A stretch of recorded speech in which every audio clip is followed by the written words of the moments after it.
접속하셔서 보내주시면 추후 연사의 답변을 받아 이메일로 회신 드릴 수 있도록 하겠습니다.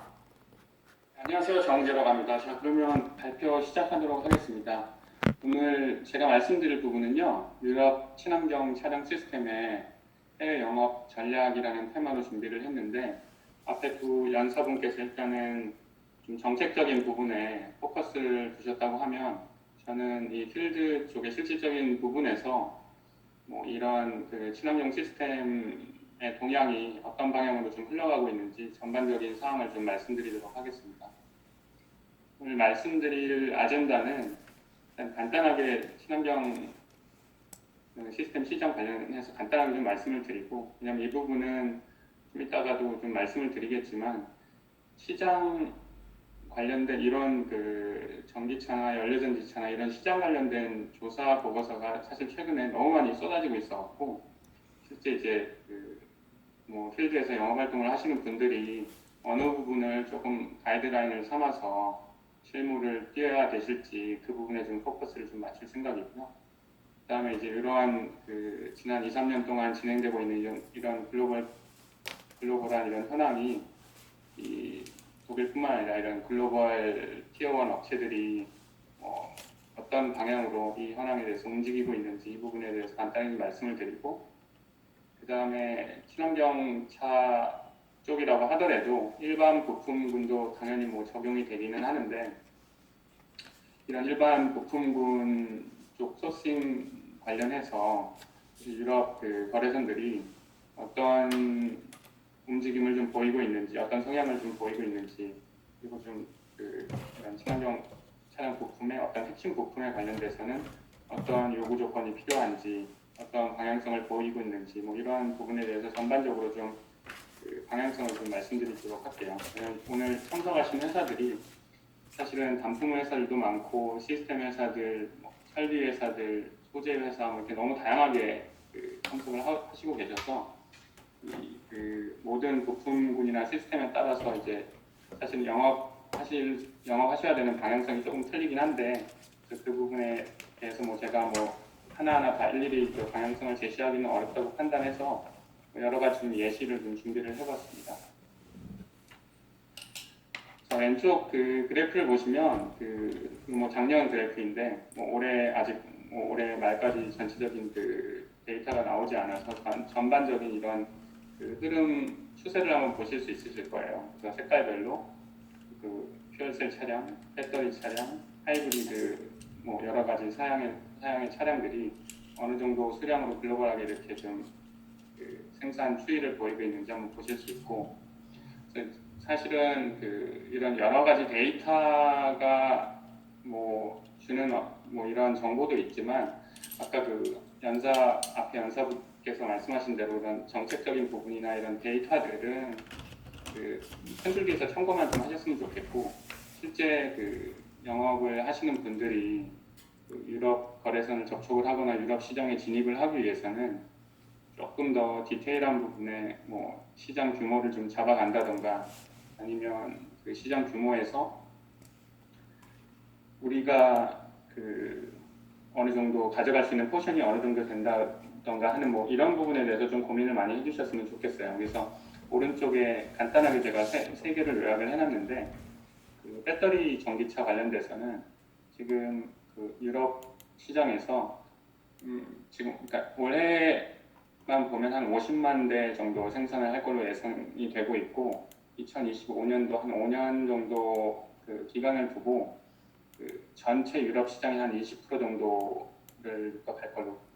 이렇게 전망이 되고 있습니다. 그래서 지금 올해를 기준으로 유럽에서 한 2천만 대 정도가 차량이 생산이 되고 있거든요. 그래서 그 전체 수량의 한 20% 정도를 생각을 하시면 되고, 이때 이제 마일드 하이브리드는 이 여러 가지 이제 하이브리드 사양 중에서도 사실 시스템이 좀 간편하고, 또한 여기 유럽에 있는 뭐 큰 티어 1들, 컨티넨탈이나 보시나 뭐 말레나 이런 여러 큰 티어 1들이 기존에 본인들이 가지고 있는 이 컨벤셔널한 파워트레인 시스템에 대해서 순수 전기차로 가는 시장으로 그냥 이렇게 손을 놓고 바라보고 있지는 않는 상황이에요, 실제로. 그래서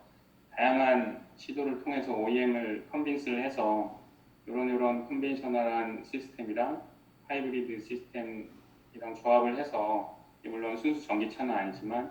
뭐 정부 규제나 유럽의 환경 규제에 어느 정도 맞춰갈 수 있는 부분을 계속 지속적으로 좀 개발을 하고 있는 상황이에요. 그래서 아까 그 연사께서 말씀하신 대로 뭐 정부 입장에서야 이런 그 컨벤셔널한 차량이나 하이브리드 차량에 투자하는 부분이 점진적으로 줄어들 수 있는 상황은 이제 정책적인 상황이고, 실질적으로는 이런 하이브리드 차량에 대한 개발이 뭐 아직까지는 향후 5년만 봐도 좀 지속적으로 되고 있는 상황이에요. 그래서 2025년 정도의 계획을 한번 보면 한 25% 정도, 이건 유럽 전체 차량의 한 25% 정도가 마일드 하이브리드 차량으로 생산이 될 걸로 예상되고 있고, 올해 기준으로 한 150만 대 정도 생산이 예상되고 있습니다. 이 마일드 하이브리드는 일반 하이브리드 차량이랑 시스템 자체가 너무 간편하고 개발하는 데 크게 무리가 없기 때문에, 그리고 충전소나 이런 것도 별도로 필요 없고 해서 한 6, 7년 전부터 상당히 많이 유럽 티어 1들이 개발을 하고 있었어요. 그래서 지금 한 2, 3년 전부터 많은 회사들이 양산을 하고 있고, 그래서 요 정도 수량으로 지금 생산이 되고 있는 상황입니다. 그리고 아래를 보시면 연료전지 관련돼서는 앞에 자이슬러시 연사하신 분이 간단하게 뭐 정책적인 부분을 설명드렸는데, 필드에서 보시면 사실은 쉽지 않은 시장이에요. 이게 2025년까지는 한 차량적으로만 보면 독일에 한 120만 대 정도 수준으로 생산할 걸로 계획을 하고는 있는데, 지금 유럽 전체를 봐도 충전소 자체가 너무 부족해요. 한 130여 개 정도라고 뭐 이렇게 파악이 되고 있는데, 차 자체도 올해 뭐 독일 내에서 돌고 있는 차도 몇백 대 되지 않는 수준이기 때문에 앞으로 한 5년 내에 이 연료전지차 시장이 어떤 트렌드로 진행이 될지는 사실은 뭐 여러 가지 의견이 있습니다. 그래서 그건 제가 나중에 좀 말씀을 드릴 건데, 이쪽 시장에 좀 적극적으로 진입을 하시고자 하는 회사들은 이쪽 연료전지 시장 쪽에, 아니면 이쪽 시스템 쪽에 명확한 핵심 부품군을 좀 투자를 하시거나 생산을 하실 수 있는 회사들은 뭐 이런 부분에 좀 한번 생각을 해보셔도 좋지 않을까 생각됩니다. 이번 슬라이드에서 보여드리는 거는 이렇게 친환경 시스템으로 지난 몇 년 동안, 2, 3년 동안 좀 급격하게 시스템이 변화가 되고 있는데, 위에 이제 보시는 것처럼 내연기관 쪽 인원들이 사실 많이 감축이 되고 있고, 내연기관 프로젝트들이 기존에 계획했던 프로젝트들도 많이 좀